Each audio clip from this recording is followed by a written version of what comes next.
காப்பாத்துங்க காப்பாத்துங்க, அவன் விழுந்துட்டான். படுக்கையை எடுத்துட்டு வாங்க, நாங்க பாத்துக்கிறோம். அவசர சிகிச்சை கொண்டு போகலாம். 1 and 2 and 3 and 4 and 20. 1 and 2 and 3 and 4 and 25. 1 and 2 and 3 and 4 and 30.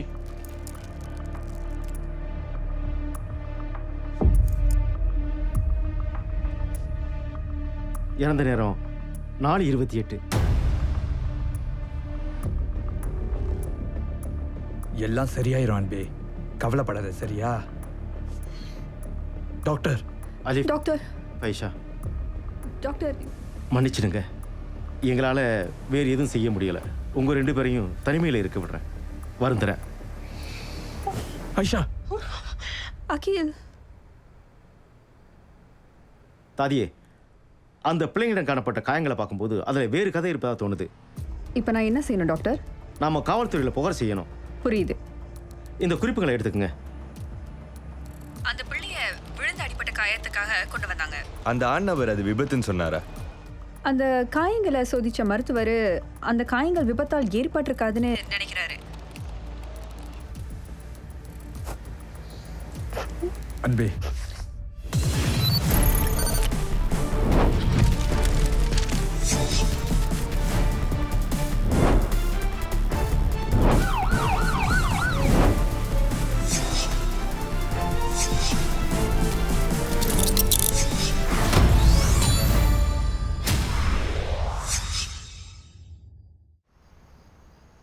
Sir, நான் ஏற்கனவே அலீஃபை நேர்காணல் செஞ்சுட்டேன். விழுந்த அப்புறம் அவர் ஆயிஷாவை சந்திச்சிருக்காரு. அகிலோட காயம் பற்றியா என்ன செய்யலான்னு அவங்க பேசியிருக்காங்க. முதல்ல அகிலுக்கு ஒன்றுமில்லன்னு நினச்சிருந்தாங்களா? ஆமாம்னு அவர் சொன்னார். ஆனால் கடைசியில் அகில் மயக்கம் அடைஞ்சப்ப கவலைப்பட்டு பையனை மருத்துவமனைக்கு கொண்டு வந்திருக்காங்க. சிறந்த வேலை, நாங்கள் பார்த்துக்குறோம். நன்றி சார். 9 மாதம் மட்டும்தானா? எங்களுக்கு கொஞ்ச நேரம் ஒதுக்க முடியும்னு நினைக்கிறேன். ஆனா நான் அந்த அதிகாரிகிட்ட எல்லாத்தையும் சொல்லிட்டேனே. எனக்கு புரியுது. ஏதாவது உயிர் இழப்பு ஏற்படும் போது நாங்கள் உண்மையை தெளிவாக புரிஞ்சுக்கிறது முக்கியம். ஐஷா என் காதலி, அகில் அவளோட மகன். அவன் கொஞ்சம் அடம் பிடிச்சான், ஒரு இடத்துல இருக்கல. நான் கதவை மூடும் போது அவன் திடீர்னு நகர்ந்து விழுந்துட்டான். அகில் அகில் அகில். அப்போதுதான் அவனுக்கு வேனோட தரைப்பகுதியில் அடிபட்டுச்சா? அவன் தரை பகுதியில் பட்டு கார் நிறுத்தும் இடத்தோட தரையில விழுந்துட்டான்.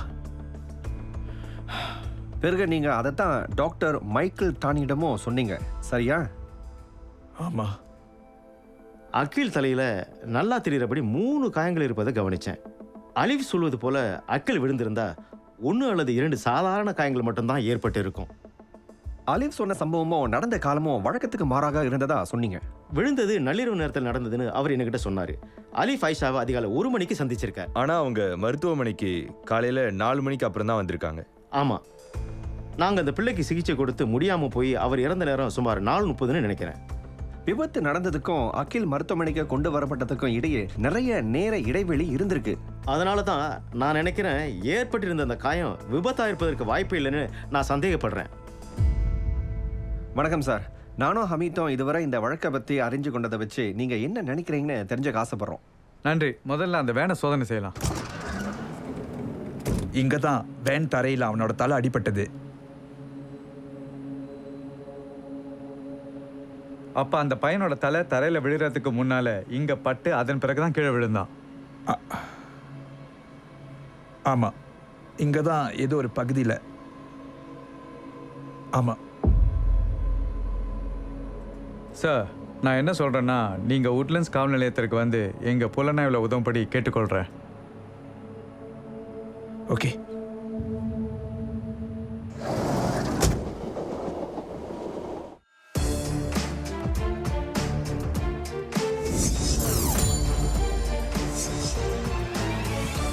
சார், குறுகிய காலத்திற்குள்ள வந்ததற்கு நன்றி. பரவாயில்ல, உங்கள் குழுவினர் சிறப்பாக வேலை செஞ்சதுக்கு நன்றி. சிஐடி பொறுப்பு அதிகாரி SSI மஸ்லானும் நானும் அலிஃபை நேர்காணல் செய்தோம். மஸ்லான் அனுப்பிய தகவலை கிடைச்சிச்சு. சந்தேக நபர் சொன்னதும் காயங்களும் ஒத்துருக்கல. இதில் வேறு விவரங்களும் இருக்கணும். அதோட விபத்து நடந்ததற்கும் அலீஃப் மருத்துவமனைக்கு அகிலை கொண்டு வந்ததற்கும் இடையே நிறைய கால அவகாசம் இருக்கு. இந்த பகுதியும் இன்னும் விளக்கப்படலை. நான் ஒத்துக்கிறேன். நாம் அனைத்து கோணத்தில் இதை பார்க்கணும். முதல்ல பிள்ளையோட அம்மா கிட்ட பேசணும். இது உங்களுக்கு மிகவும் துன்பமான நேரம் குமாரி ஆயிஷா. உங்களோட இழப்பிற்கு ஆழ்ந்த வருத்தத்தை தெரிவிக்கிறோம். ஆனால் நீங்கள் கொடுக்குற எந்த ஒரு தகவலும் எங்களுக்கு உதவியாக இருக்கும். நேற்றிரவு எல்லாம் வழக்கமாகவே இருந்துச்சு. நாங்கள் கடை தொகுதியில் ஒன்றாக சாப்பிட்டுக்கிட்டு இருந்தோம். அப்போது அலீஃபோட தண்ணியை அகில் தட்டி விட்டுட்டான். அகில் என்ன செஞ்ச பாரு. அவன் வேணும்னு செய்யல. அவன் ஒழுங்கா நடந்துக்கணும். நீ ஏன் அவனை திட்ட மாட்ற? அது எதிர்பாராம நடந்துச்சு, சரியா? அகில் வா, சுத்தம் செய்யலாம். ஓகே. அவர் ஏன் அதனால கோவப்பட்டாருன்னு எனக்கு புரியல. அன்னைக்கு இரவு அவரு அகிலை பாத்துக்கிறது எப்படி நடந்துச்சு? அன்பே, உனக்கு நாளைக்கு இரவு வேலை தானே? ம், நான் அகிலை நாளைக்கு இரவுல பாத்துக்கிறேன். நிச்சயமாவா? ஆமா, நிச்சயமா. அதோட உன் அண்ணன் வீட்டுல இருந்து வேலைக்கு போறது உனக்கு எளிதா இருக்கும். அவர் முதல் முறையா அதை கேட்டுக்கொண்டாரு. கொண்டு போறேன். அவர் அகிலை பார்த்து கொள்றதுல அக்கறை காட்டுறது எனக்கு சந்தோஷமா இருந்துச்சு. உண்மையில அகில் என் முன்னாள் கணவருக்கு பிறந்தவன். அந்த நேரத்துல என் மகன் மகிழ்ச்சியா இருக்கிறத பாக்குறது அதான் கடைசி முறைன்னு எனக்கு தெரியாம போயிருச்சு. நான் கார் நிறுத்தின இடத்துல காத்திருந்தேன். என்னால வீட்டுக்கு போக முடியல. உறவினர்கள் வீட்டுல இருந்தாங்க. அவங்க போகிற வரைக்கும் காத்திருந்து பிறகு அகிலை வீட்டுக்கு கொண்டு போகலாம்னு நினைச்சேன். அப்போ நீங்கள் காத்திருந்த நேரத்தில் அவனை தூக்கிக்கிட்டு இருந்தீங்க, அவன் விழுந்துட்டான். நீங்க என்ன நடந்துச்சுன்னு எங்க கிட்ட விவரமா சொல்லலாம். விழுவதற்கு முன் என்ன நடந்துச்சு? அகில், அகில் உனக்கு என்னதான் வேணும்? நான் தான் அழக்கூடாதுன்னு சொன்னேன்ல, அழாத.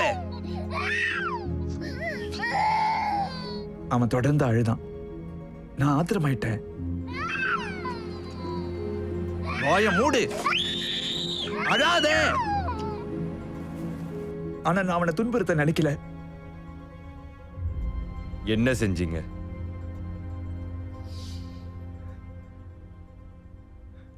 அவன் நிறுத்தணும்னு நினைச்சேன். அலீஃப், நீங்கள் என்ன செஞ்சீங்க?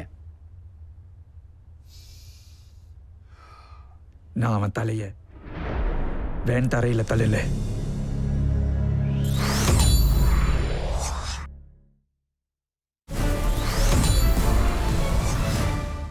இடைவெளிக்கு முன் சந்தேக நபர் அதிர்ச்சி அளிக்கும் வாக்குமூலத்தை கொடுத்ததை பார்த்தோம்.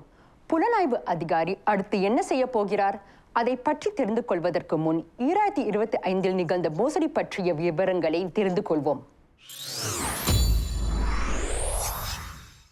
2025 புகார் செய்யப்பட்ட மோசடி வழக்குகளின் எண்ணிக்கை 27.6 விழுக்காடு குறைந்துள்ளது. 2024 51,501 வழக்குகளாக இருந்தது. கடந்த ஆண்டு 37,308 வழக்குகளானது. வழக்குகளின் எண்ணிக்கை குறைந்திருந்தாலும் நம் எச்சரிக்கையாக இருப்பது விட்டுவிடக்கூடாது. அரசாங்க அதிகாரிகளைப் போல் ஆள்மாறாட்டம் செய்யும் வழக்கு பற்றி இன்று கவனிப்போம். இந்த மோசடி வழக்குகளில் பாதிக்கப்பட்டவர்களுக்கு சிங்கப்பூர் காவல்துறை போன்ற அரசாங்க அமைப்புகளின் அதிகாரிகள் என்று சொல்லிக்கொண்டு அழைப்புகள் வரும். பாதிக்கப்பட்டவரின் வங்கிக் கணக்கில் பிரச்சனைகள் இருக்கிறது அல்லது பாதிக்கப்பட்டவர் கள்ளப்பணத்தை நல்ல பணமாக மாற்றும் நடவடிக்கையில் ஈடுபட்டார் என்று தொலைபேசியில் அழைப்பவர் சொல்வார். இந்த போலியான பிரச்சனைகளை தீர்த்து வைக்க பாதிக்கப்பட்டவர் அவரின் வங்கி விவரங்களையும் ஒருமுறை வரும் கடவுச் சொல்லையும் கொடுக்க வேண்டும் என்று கேட்டுக் கொள்ளப்படுவார். சில நேரங்களில் பாதிக்கப்பட்டவரிடம் நகை அல்லது தங்க கட்டிகளை வாங்க சொல்வார்கள். பாதுகாப்பாக வைத்திருப்பதற்கு அதை செய்வதாக மோசடி ஆசாமிகள் சொல்வார்கள். இது போன்ற மோசடிகளை தவிர்க்க சற்று நிதானித்து சிந்தித்து பாருங்கள். சேர்ப்பது, சோதிப்பது, சொல்வது இவற்றை செய்யுங்கள். சோதிப்பது. உங்களுக்கு ஒன்று மோசடி என்பது சரியாக தெரியவில்லை என்றால் அவசரப்பட வேண்டாம். உங்களுக்கு அழைப்பு அல்லது குறுஞ்செய்தி வந்தால் அதில் உங்கள் வங்கிக் கணக்கு அல்லது கள்ளப்பணத்தை நல்ல பணமாக மாற்றும் நடவடிக்கையில் ஈடுபட்டிருக்கிறீர்கள் என்று சொன்னால் தொடர்பை துண்டித்து விடுங்கள். அந்த அழைப்பை உறுதி செய்ய நேரடியாக அரசாங்க அமைப்பிடம் தொடர்பு கொள்ளுங்கள். நினைவிருக்கட்டும், சிங்கப்பூர் அரசாங்க அதிகாரிகள் ஒருபோதும் உங்களை தொலைபேசியில் அழைத்து பணத்தை அல்லது கிரிப்டோ நாணயத்தை அல்லது நகைகளையோ தங்க கட்டிகளையோ வாங்க அல்லது கொடுக்க கேட்டுக்கொள்ளவே மாட்டார்கள். மோசடி என்று நிச்சயமாக தெரியவில்லையா? 24 மணி நேரமும் செயல்படும் ஸ்கேம்ஷில் உதவி எண் 1799 அழைத்து பேசி உதவி பெறலாம். நினைவிருக்கட்டும், ஒன்றாக நம் நன்றாக மோசடிகளுக்கு எதிராக செயல்பட முடியும். இப்பொழுது வழக்கு தொடர்கிறது. கடுமையான காயம் விளைவித்த சந்தேகத்தின் பேரில் அரிஃபை கைது செய்து வச்சிருக்கிறோம். பிரேத பரிசோதனைக்கு பிறகு நோயியல் நிபுணர் என்ன சொல்றாருன்னு தெரிஞ்சுக்கலாம். சார், மருத்துவமனையில் உள்ள கண்காணிப்பு கேமரா ஒளிப்பதிவை சோதிச்சு பார்த்தோம். அலீஃபோட வேன் மருத்துவமனை கார் நிறுத்தும் இடத்திற்கு காலைல 3:30 மணிக்கு வந்திருக்கு. அவங்க அந்த பிள்ளையோட வேனில் 3:51 போவதை காட்டுது. ஆனால் அவங்க அவசர சிகிச்சை பிரிவுக்கு காலை 4:11 தான் வந்திருக்கிறாங்க. அகில் இறந்து விட்டதா 4:28 அறிவிக்கப்பட்டிருக்கு. 20 நிமிடங்களுக்கு அவங்க என்ன செஞ்சாங்க? நீங்க ஆரம்பத்திலிருந்தே சொல்லலாம். அலீஃப் உங்களை அழைச்சி அகிலுக்கு காயம் ஏற்பட்டிருப்பதாக சொன்ன பிறகு என்ன நடந்துச்சு? அவர் என்னை வாகனத்தில் ஏற்றி கொண்ட பிறகு பேச விரும்பினாரு. அவர் அழைத்த போது ரொம்ப பதற்றமா இருந்தாரு. அவர் என்ன சொன்னார்? அன்பே, நான் என்னால் முடிஞ்சதை தான் செய்கிறேன். இது ஏன் தவறு இல்லை. என்னை விட்டு போக மாட்டேன்னு சத்தியம் பண்ணுவியா? ஏய் பரவாயில்ல, என்ன நடந்திருந்தாலும் சமாளிக்கலாம். ஓகேயா? நாங்கள் இன்டர்நேஷ்னல் பிஸ்னஸ் பார்க்கில் ரொம்ப நேரம் சுற்றிக்கிட்டே இருந்தோம். அகிலுக்கு என்ன ஆணுச்சுன்னு அவர் ஒண்ணுமே சொல்லலையா? பிறகுதான் சொன்னாரு. அன்பே, அகில் அகில் பின்னால் இருக்கான். பின்னாலையா? அவைய வீட்டில் இல்லை. அலீஃப், காரை நிறுத்து. அகில் இங்க என்ன செய்யறான்? ஐஷா ஐஷா ஐஷா ஐஷா. அப்போதுதான் அகில் விழுந்ததை பத்தி என்கிட்ட சொன்னாரு. வேனோட தர பகுதியில் விழுந்து அடிபட்டதை சொன்னாரு. அகில் அகில் அலீஃப். அகில் உடல் சற்று குளிர்ச்சியா இருக்கிறத நான் அப்பதான் உணர்ந்தேன். அவன் ஏன் மூச்சு விடல அலீஃப்? நான் அவனை மருத்துவமனைக்கு கொண்டு போக நினைச்சேன். ஆனா அகில துன்பப்படுத்தியதற்கு தான் காரணம்னு எல்லாரும் நினைப்பாங்கன்னு அலீஃப் கவலைப்பட்டாரு. நாம அவனை மருத்துவமனைக்கு உடனே கொண்டு போனோம். முடியாது. என்ன சொல்ற? முடியாதா? நான் தவறு செஞ்சிட்டதா யாரும் நினைக்க கூடாது. பரவாயில்ல, இது ஒரு விபத்து தான். அவனை மருத்துவமனைக்கு கொண்டு போனோம். அப்பதான் மருத்துவமனைக்கு கொண்டு போக வேணும்னு நான் அலீஃப்ட மன்றாடினேன். தயவு செய், நீ எதை சொல்ல சொன்னாலும் நான் அப்படியே மருத்துவர்கிட்ட சொல்றேன். தயவு செய்து அவனை மருத்துவமனைக்கு கொண்டு போலாம். அப்ப கூட அவர் மறுத்துட்டாரு. நாம ஏன் யாரையாவது கூப்பிட்டு அவனை பதச்சிடக்கூடாது? நான் மறுத்துட்டேன். பதக்கிறதா? என்ன சொல்ற நீ? அவனை நம்ம உடனடியா அவசர சிகிச்சை பிரிவுக்கு கொண்டு போனோம். மருத்துவருக்கு தான் என்ன செய்யணும்னு தெரியும். விருப்பம் இல்ல ஐஷா. கடைசியா அலீஃப் சம்மதிச்சாரு. நான் ஒரே மாதிரியான கதையை சொல்வேன்னு சொன்ன பிறகுதான் சம்மதிச்சாரு. அப்போதான் அவர் வேனில் அகில மருத்துவமனைக்கு கொண்டு போனாரு. மன்னிக்கவும், அதுக்கப்புறம் என்ன நடந்துச்சுன்னு எனக்கு தெளிவா தெரியல. நாங்க கீழ்த்தளத்துல வேனை நிறுத்தணும். அவசர சிகிச்சை பிரிவுக்கு நேரடியா போகலையா? உணவு சாப்பிட்ற இடத்துல காத்திருக்க சொன்னாரு. தனது கைபேசியை வீசிட்டு வரேன்னு சொன்னாரு. அது அவர் பஸ் நிறுத்தும் இடத்துக்கு பக்கத்துல தான் தூக்கி போட்டாருன்னு நினைக்கிறேன். அதுக்கப்புறம் தான் அவசர சிகிச்சை பிரிவுக்கு கொண்டு போனோம் அகில. சார், கிடைச்சிருச்சு. சிறப்பு. அந்த வேன் நிறுத்தப்பட்டிருந்த பல மாடி கார் நிறுத்தப்பட்டிருந்த எல்லா கண்காணிப்பு கேமரா ஒளிப்பதிவுகளையும் பார்த்து வேற என்ன கிடைக்குதுன்னு பார்க்கலாம். இதை தடயவியலுக்கு அனுப்பி வைங்க. ரத்தக்கரை, கைபேசியில் வேறு மரபணு தடயம் கிடைக்குதான்னு பார்க்க சொல்லுங்க. சரி சார். Hi sir. இதை உடனடியாக கவனிச்சதுக்கு நன்றி. தடயவியல் ஆய்வில் எங்களுக்கு பிள்ளையோட ஒத்திருந்த ரத்தம் மறுபணம் எதுவும் அந்த கைபேசியில் கிடைக்கல. வேறு ஏதாவது விவரம் கொடுக்க முடியுமா? அந்த அறிக்கையையும் நாங்கள் உடனே அனுப்பி வைக்கிறோம். மீண்டும் நன்றி சார். அப்படின்னா அலீஃபோட கைபேசி ஆயுதமாக பயன்படுத்தப்படலை. மற்ற கண்காணிப்பு கேமரா ஒளிப்பதிவுகள் என்னன்னுச்சு பார்க்கலாம். அலீஃபோட van block 840A Yishun street 81 உள்ள கார் நிறுத்தும் இடத்திற்கு இரவு 10:08க்கு வந்திருக்கு. அலீஃபோட கைபேசியை நமது தடயவியல் ஆராய்ஞ்சு அதில் உள்ள குறுஞ்செய்திகளை மீட்டெடுத்திருக்காங்க. 10:51க்கு அலீஃப் அவரோட அப்பாவுக்கு குறுஞ்செய்தி அனுப்பி அகிலை வீட்டுக்கு அழைத்து வருவதா சொல்லியிருக்காரு. அவரோட அப்பா வீட்டுக்கு வர வேணான்னு பதிலளிச்சிருக்காரு. பிறகு இரவு 11:02க்கு அலீஃப் அந்த கார் நிறுத்தும் இடத்திலிருந்து புறப்படுவது தெரியுது. காவல்துறை கண்காணிப்பு கேமராக்கள் அவரை பேரங்காடியில் காட்டுது. அவர் அங்கே சில பொருட்களை வாங்கினாரு. அப்போது நேரம் இரவு 11:05. 5 நிமிடத்துக்கு பிறகு அவர் அதே வழியாக திரும்புறாரு. அதுக்கப்புறம் ஐஷாவுக்கு சில அழைப்புகள் போகுது. அது 11:30 மணி வரை. ஆனால் அவர் பதிலளிக்கல. அவர் நள்ளிரவுக்கு பிறகுதான் அலீஃப் அழைச்சாரு. அப்போதுதான் அவர் வேனை ஓட்டிக்கிட்டு அவரை சந்திச்சாரு. அவங்க வாகனத்தை ஓட்டி சென்ற பிறகு மருத்துவமனை கார் நிறுத்தும் இடத்திற்கு காலையில் 3:30 மணிக்கு வந்து சேர்ந்திருக்காங்க. அதுக்கப்புறம் அலீஃப் அவரோட கைபேசியை தூக்கி போட நேரத்தை செலவிட்டாரு. அதன் பிறகுதான் அவசர சிகிச்சை பிரிவுக்கு 4:11க்கு வந்து சேர்ந்தாங்க. அகில் இறந்த நேரம் அறிவிக்கப்பட்டுச்சு. 4:28. டாக்டர் லாவ் அழைக்கிறாரு. சொல்லுங்க டாக்டர் லாவ். சப்ட்ரோல் ஹெமட்டோமோ தீவிர சப்ரோ அக்னோனாய்டு ரத்த கசிவு ஏற்பட்டிருப்பதா தோணுது. அடிப்படையில் மண்டையோட்டின் உள்பகுதியில் ரத்த கசிவு ஏற்பட்டிருக்கு. என்னுடைய கருத்துப்படி இந்த ரத்த கசிவு தான் அந்த பிள்ளையின் மரணத்திற்கு காரணமா இருந்திருக்கு. இந்த காயங்க எப்படி ஏற்பட்டிருக்கலாம்? தலையில அல்லது முகத்துல கடுமையா தாக்குனா அந்த காயம் ஏற்படும். நீங்க பார்த்த மற்ற காயங்களை பத்தி சொல்லுங்க டாக்டர் லாவ். இரத்தக்கட்டு காயம், சிராய்ப்பு காயம் மூக்கிலையும் தலையிலையும் இருந்துச்சு. மேல் உதட்டின் உள்பகுதியில் வெட்டு காயம் இருந்துச்சு. நான் இந்த காயங்களை பார்க்கும்போது இந்த பிள்ளை எதிர்பாராத விதத்தில் விழுந்திருக்க வாய்ப்பில்லை என்ற சந்தேகம் எனக்கு முதல்ல ஏற்பட்டுச்சு. சந்தேக நபர் பிள்ளையின் தலையை வேனின் தரைப்பகுதியில் 2 முறை தள்ளியதை ஒப்புக்கிட்டாரு. சந்தேக நபர் சொல்லியதை போல வேனின் தரைப்பகுதியில் பிள்ளையை தள்ளுவதால் இந்த காயங்களை ஏற்படுத்த முடியுமா? இரத்த கசிவும் ஏற்படுமா? எவ்வளவு பலம் பயன்படுத்தப்படுகிறது என்பதை பொறுத்தது. ஆனால் 9 மாத குழந்தைய ஒரு வளர்ந்த ஆள் கையாளும் போது அது சாத்தியம்தான். வேனின் தரைப்பகுதியில் அகிலின் தலையை நீங்கள் எப்படி அழுத்தினீங்கன்னு சொல்லுங்கள். நான் தான் அழக்கூடாதுன்னு சொன்னேன்ல, அழறத நிறுத்து. அவன் தலையில 2 முறை அடிச்சேன்.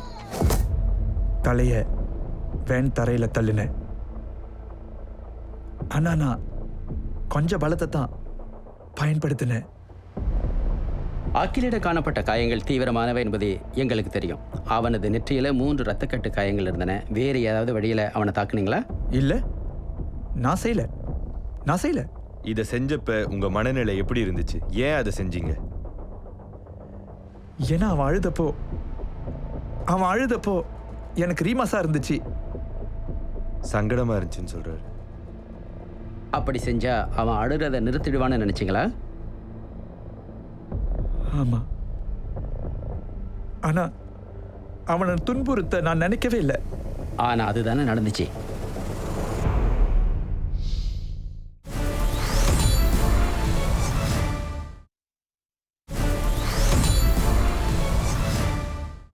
சந்தேக நபர் அந்த பிள்ளையின் தலையை 2 முறை வேனின் தரையில் மோதியதை ஒத்துக்கிட்டாரு.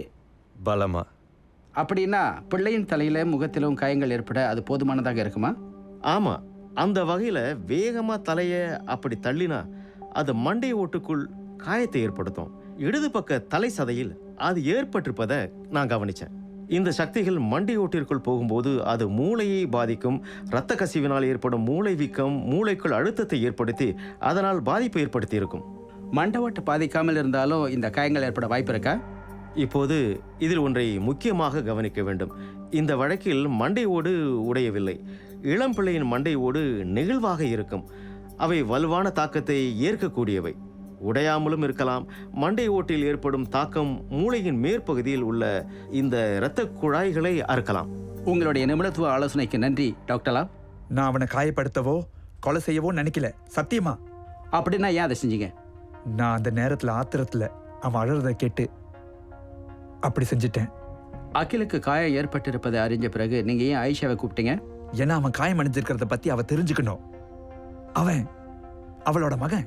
நீங்க ஏன் ஆம்புலன்ஸ் கலைக்கல? நீங்க ஏன் உங்க அப்பாவோட உதவியை நாடல? அவர் வந்து உதவி இருப்பாரு. நீங்க ஏன் ஆயிஷாவை மருத்துவமனையில உங்களுக்காக பொய் சொல்ல சொன்னீங்க? ஏன்னா நான் ஏதோ தவறு செஞ்சுட்டேன்னு அவங்க நினைச்சிடக்கூடாது. அப்படின்னா நீங்க செஞ்சதுல எதுவும் தவறு இருந்துச்சா? இல்ல, நான் செய்யல. அவசர சிகிச்சைக்கு போறதுக்கு முன்னாடி உங்க கைபேசியை தூக்கி எறிய ஏன் 20 நிமிடம் எடுத்துக்கிட்டீங்க? அந்த நேரத்துல என் மண்டையில நிறைய விஷயங்கள் ஓடிட்டு இருந்துச்சு, அதான். அந்த நேரத்துல அகில் உயிரோடு இருப்பதாக நம்பியதாக நீங்க சொன்னீங்க. நீங்களும் ஆயிஷாவும் பிள்ளை வலுவிழந்ததை பார்த்தீங்க. அதனால தான் நீங்க அவனை மருத்துவமனைக்கு கொண்டு வந்தீங்க.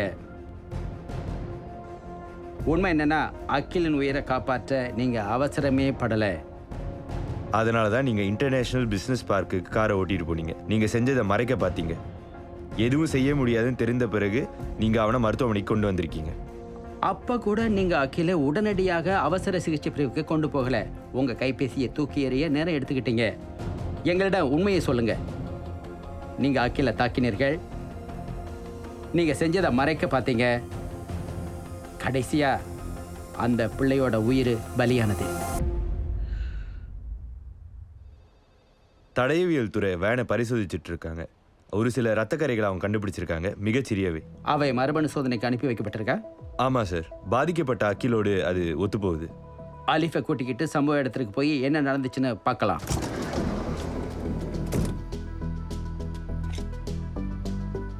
அந்த செயலை செஞ்ச போது எப்படி இருந்தீங்கன்னு காட்டுங்க. வேனுக்குள்ள இங்க எங்களுக்கு செய்து காட்ட முடியுமா? முதன்முறை அகில எப்படி வேன் தரையில மோதுனீங்கன்னு? இப்படி மறுபடியும் அந்த 2ஆம் முறை.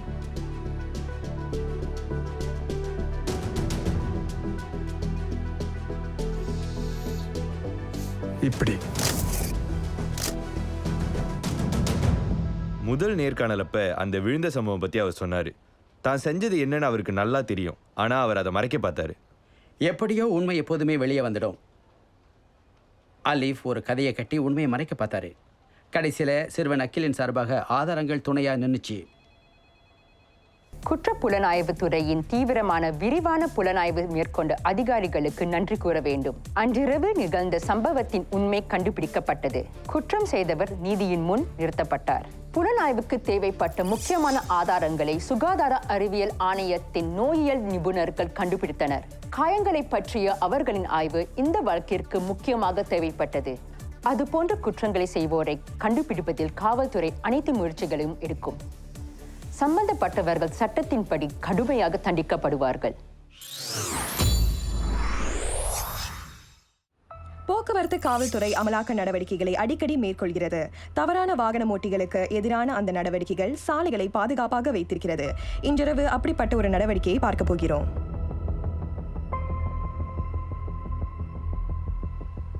இப்போது அதிகாலை 3 மணி. போக்குவரத்து காவல்துறை அதிகாரிகள் தவறான வாகன ஓட்டுநர்களுக்கு எதிராக நடவடிக்கை எடுக்க தொடங்கியிருக்கின்றனர்.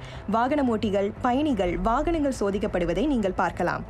மது அருந்திவிட்டு வாகனம் ஓட்டுவது ஆபத்தானது, சுயநல செயல். அடிக்கடி எச்சரிக்கை விடுக்கப்பட்ட போதும் கடுமையான அமலாக்க நடவடிக்கைகள் மேற்கொள்ளப்பட்ட போதும் சில வாகன ஓட்டிகள் தொடர்ந்து மது அருந்திவிட்டு வாகனம் ஓட்டுகிறார்கள். மற்ற சாலைகளை பயன்படுத்துவோரையும் தங்களையும் அவர்கள் ஆபத்துக்கு உள்ளாக்குகிறார்கள். மது அருந்திவிட்டு வாகனம் ஓட்டுபவர்களுக்கு எதிராக போக்குவரத்து காவல்துறை அடிக்கடி அமலாக்க நடவடிக்கைகளை மேற்கொள்ளும். குற்றம் செய்தவர்கள் சட்டப்படி தண்டிக்கப்படுவார்கள். மது அருந்தியிருந்தால் வாகனம் ஓட்ட வேண்டாம். இவ்வாண்டின் முற்பகுதியில் போக்குவரத்து காவல்துறை லாரிகளில் வேக கட்டுப்பாடு சாதனம் பொருத்தப்பட்டிருப்பதை உறுதி செய்யும் நடவடிக்கையை மேற்கொண்டது. ஜனவரி 1 2026க்குள் அது பொருத்தப்பட்டிருக்க வேண்டும். அந்த நடவடிக்கையின் போது சில லாரிகளில் வேக கட்டுப்பாடு கருவி இல்லாதது கண்டுபிடிக்கப்பட்டு உரிமையாளர்கள் மீது நடவடிக்கை எடுக்கப்பட்டது. போக்குவரத்து காவல்துறை லாரி உரிமையாளர்களுக்கு பல நினைவூட்டல்களை அனுப்பியிருக்கிறது.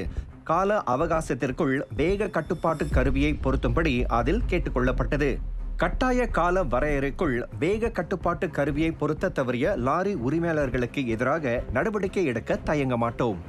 வேக கட்டுப்பாட்டு கருவியை பொருத்த தவறுவது குற்றமாகும். அதற்கு அபராதம் 3 மாதம் வரை சிறை அல்லது 2மே தண்டனையாக விதிக்கப்படலாம்.